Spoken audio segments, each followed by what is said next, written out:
C'est dans cette salle que des hommes et des femmes se relaient. Et y compris dans cette période de confinement, 6 personnes, tous les jours, 24 heures sur 24, se relaient toutes les 12 heures. Notre métier, c'est jouer à chaque seconde les équilibristes entre la production et la consommation. Depuis le confinement, la consommation a baissé de 20%. En conséquence, nous avons dû baisser la production et de fait, ce sont les centrales carbonées qui ont été arrêtées les premières. Ce qui fait que les ENR, maintenant, occupent une plus grande part dans notre mix énergétique. Depuis le début du confinement, nous avons constaté une baisse des émissions de CO2 de plus de 18 millions de tonnes au niveau de l'Europe. Si les hommes sont confinés, eh bien, ce n'est pas le cas des électrons.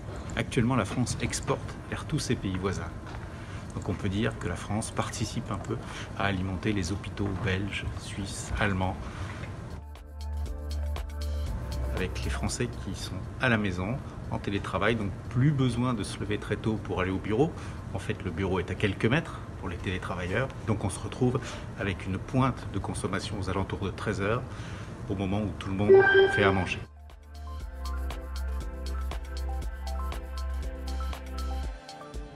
Et maintenant, nous allons faire face à un nouveau défi, le déconfinement.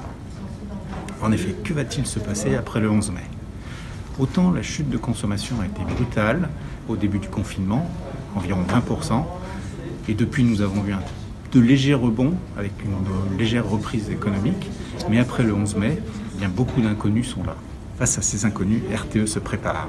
Notre métier est bien d'anticiper pour faire face à toutes ces situations. Et je salue le professionnalisme des équipes de RTE qui, en ces temps de crise, ont réussi à se mobiliser et continuent à se mobiliser pour assurer l'alimentation de ce bien vital qu'est l'électricité.